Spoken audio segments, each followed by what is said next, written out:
You drive onto the forecourt, you hand over your keys, and the mechanic takes one long look, shakes his head, and slides them back across the counter. He won't touch it. Not for love, not for money. And you're left standing there wondering what on earth is wrong with a car that drove in perfectly fine. Here's the truth. I've spent years piecing together.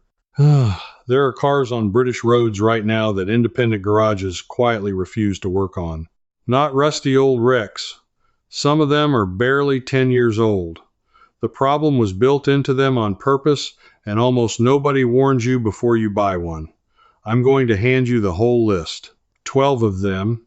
And near the end, I'll show you something buried in a European regulation from 2003, a single legal right most drivers have never heard of, that takes the power back out of the dealer's hands and puts it into yours. You don't need tools. You just need to know it exists. I first stumbled onto this years ago, standing in a cold unit on the edge of Wolverhampton, watching a mechanic I'd trusted for 20 years turn away a young lad in a shiny German diesel. The lad looked heartbroken. The mechanic looked almost guilty. And when the boy had gone, he leaned on the bonnet of my old car and told me quietly, "That engine, son, you have to drop the whole thing out just to change a chain. I won't do it. I can't win." That was the day I started keeping this list. So let me start with the car he turned away, because it's the one that started everything for me. It was a BMW with the engine they called the N47, a diesel, built from around 2007 onward, dropped into more 1 Series and 3 Series cars than I could count. Lovely to drive, smooth, quick, economical, and hiding a design decision so strange that mechanics still talk about it in disbelief. The timing chain, the part that keeps the whole engine in step, was mounted at the back of the engine, not the front where every sensible engine keeps it, where a man can reach it in an afternoon. The back, pressed right up against the gearbox. To change it, you often have to pull the entire engine out of the car, and these chains were known to stretch and rattle and snap long before they should, sometimes before 80,000 miles. Now think about what that means for a small garage. A job that should take 2 hours takes 2 days. 800, 1,000, 1,200 pounds in labor, and if that chain lets go while they're working on it, the customer blames them. So they don't touch it. They send you to the dealer, and the dealer names a price that makes your eyes water. That young lad in Wolverhampton was quoted more than the car was worth. But here's what I need you to understand, and it's the thread that runs through every single car on this list. That chain didn't end up at the back of the engine by accident. Somebody chose that. And once you see why, you can't unsee it. Because the next car proves it wasn't a one-off mistake. It was becoming a pattern. The Mini. The one everybody loves. The one that looks like cheeky British fun. From around 2007, a lot of them came with an engine developed jointly with Peugeot and Citroën, the one they nicknamed the Prince engine. And it had a timing chain problem so common that the rattle it makes on a cold morning got its own name among mechanics. They call it the death rattle. That chain, and the little plastic guide and tensioner around it, wears out early. If you ignore the rattle, the chain jumps, the valves and pistons meet, and the engine is finished. A job that starts as a 40-pound part turns into a scrapped engine, and plenty of independent garages, once they've been burned by one, simply stop taking them in. Too much risk. Too many arguments. Too many owners who left it too late. Now, I want to step back in time for a moment, because none of this used to be true, and that's the part that ought to make you angry. Go back to the 1960s and 70s. My father kept a car running for 15 years with a toolbox, a Haynes manual, and a Sunday afternoon. The parts were made to be replaced. The engine was built so a normal man could reach the normal things that wear out. A points and plug service was a job you did on your own driveway. Cars were designed, genuinely designed, to be maintained by the person who owned them. Somewhere along the way, that quietly reversed. And the people who reversed it didn't announce it. They just started building cars where the servicing was harder, the parts were locked down, and the knowledge was kept behind a dealer's door. I'll get to exactly who did that and why, because it's the black heart of this whole story. But first you need to see how deep it goes, because the next few cars aren't about chains at all. They're about something far cleverer, because the manufacturers found something better than a hidden chain. They found the belt that runs in oil. Let me tell you about the Ford EcoBoost, the little 1-liter 3-cylinder engine. On paper, it was a marvel. Tiny, punchy, one engine of the year awards went into millions of Fiestas and Focuses and Pumas across Britain from 2012 onward, and it used something called a wet belt, a rubber timing belt that runs inside the engine, bathed in engine oil, instead of a chain or a normal dry belt on the outside. Here's the trap. That rubber belt slowly breaks down in the oil. Tiny fragments of it flake away. Those fragments travel through the engine and block the little pickup pipe that feeds oil to everything. The engine starves. And the first many owners hear of it is a knocking noise and a repair bill north of £2,000, sometimes for a car that isn't even paid off yet. Ask around the independents, and you'll hear the same thing over and over. They dread these. Changing that wet belt is fiddly, messy, and if it hasn't been done on time, the damage may already be baked in. Some garages won't quote on them at all, because they can't promise the engine will survive the fix, and Ford is far from alone. Vauxhall did it. Peugeot and Citroën did it. That wet belt design spread across the industry like a cold through a school. So that's the trick, and once you know it, you'll never look at a modern small engine the same way. But a belt and oil is at least a mechanical thing you can point at. The next category is where it gets genuinely sinister, because you can't see it, you can't touch it, and it fails when it feels like it. I'm talking about the gearbox that thinks. Take the Ford Focus and Fiesta with the PowerShift automatic gearbox, sold widely from around 2010. It was a clever dual clutch design meant to give you smooth automatic driving with better fuel economy. Instead, a great many of them shuddered, jerked, and slipped, and the repairs ran into the thousands. It became one of the biggest motoring complaints of its era. Or the Nissan Qashqai and Juke with the CVT automatic, the continuously variable gearbox. When they go wrong, and plenty do, most independent garages simply cannot rebuild them. The unit is sealed, specialized, and hideously expensive. The garage tells you the honest truth. I can't fix that. You need a whole new gearbox, and that new gearbox costs more than the car. Do you see what's happened? A generation of drivers has been sold cars where the most expensive part is designed to be thrown away whole, not repaired. My father would not have believed it. He'd have called it madness. And he'd have been right, except it isn't madness at all. Madness is random. This was deliberate. And now I can finally tell you who did it. For years I told myself it was just cost cutting.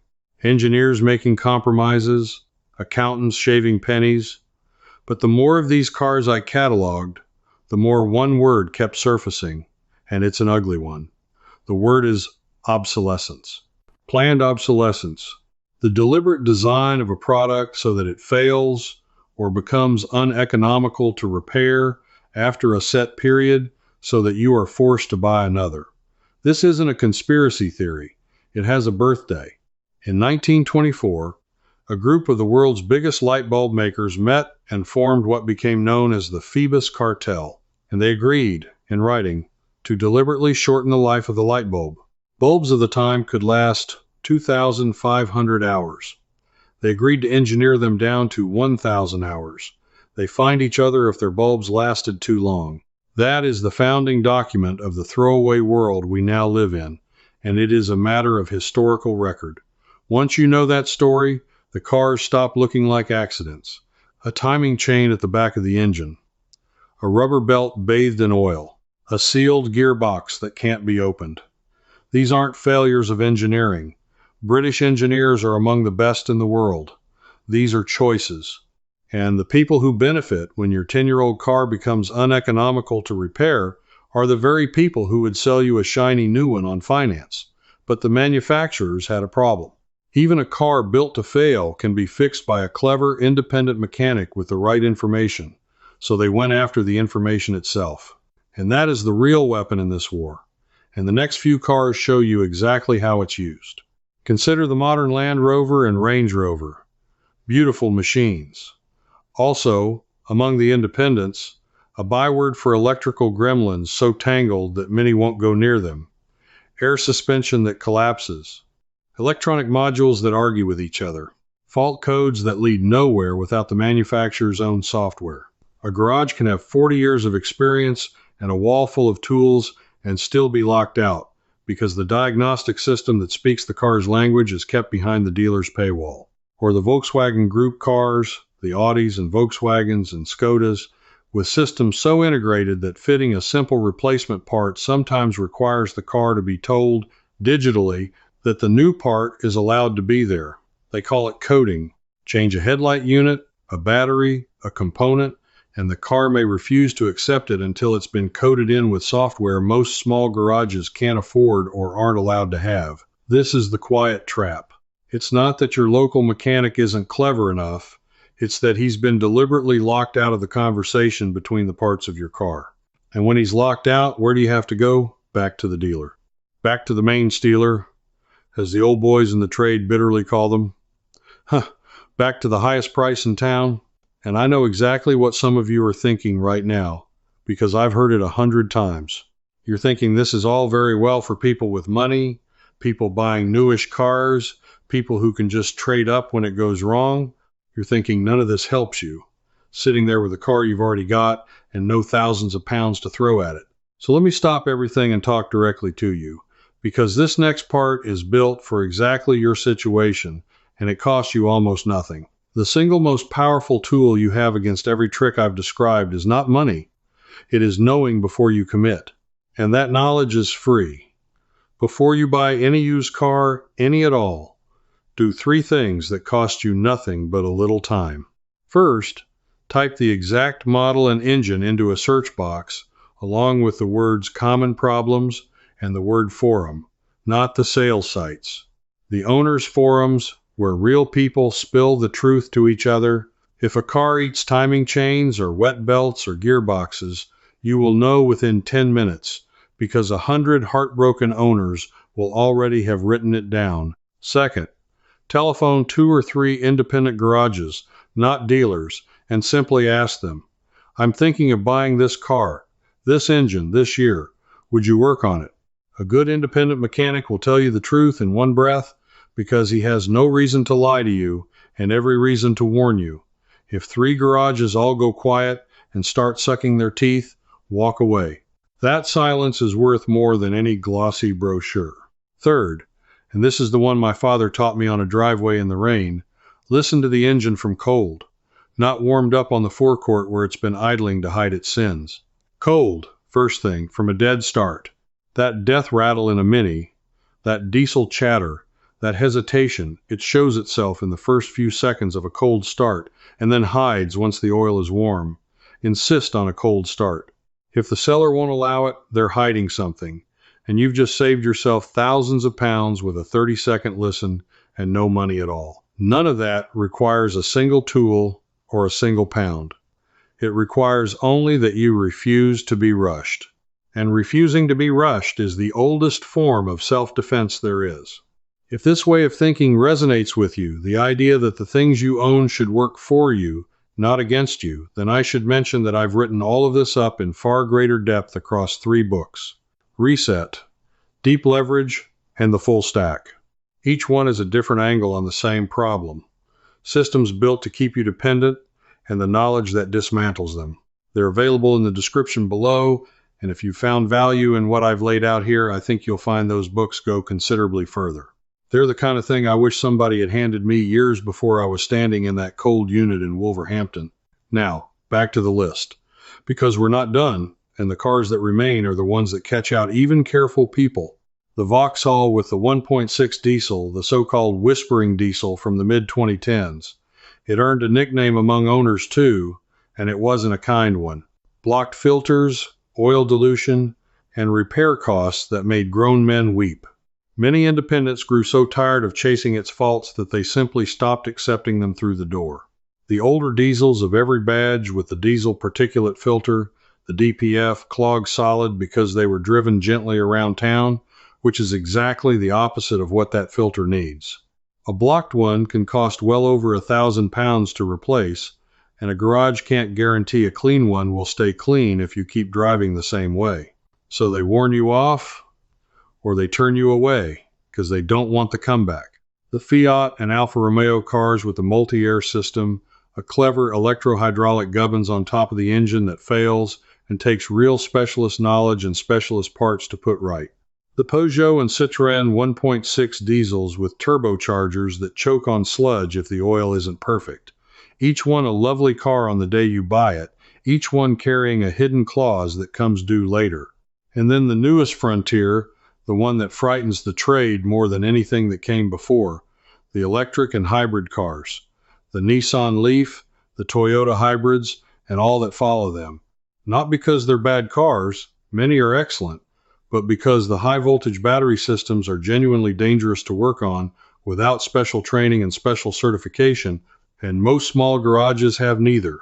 When something goes wrong deep in that battery pack, the ordinary mechanic simply cannot legally or safely touch it, and a replacement battery can cost more than the entire rest of the car. That's your 12.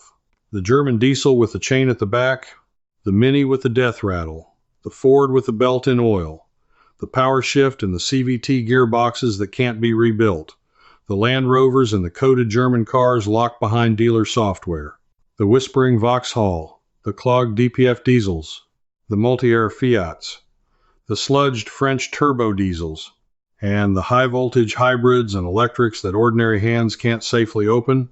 Every single one of them shares the same DNA, built to be difficult, built to send you back to the source, built in 100 small ways to make you feel that fixing what you own is somebody else's job, requiring somebody else's permission.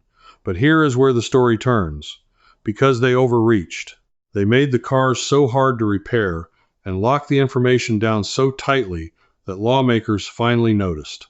And what those lawmakers wrote down is the secret I promised you at the very start. The one buried in a regulation from 2003 that almost nobody has ever told you about. For years I'd heard mechanics grumble that the dealers held all the cards. Then one afternoon an old boy who'd run an independent garage since the 1970s put down his tea and told me something that changed how I saw all of it. He said, "They're not allowed to lock us out. There's a law. Been there for years. They just bank on nobody knowing about it." What he was talking about is the block exemption regulation. In 2002, the European Union passed a regulation number 1400/2002, which came into force in 2003. And buried in it was a principle that terrified the car makers.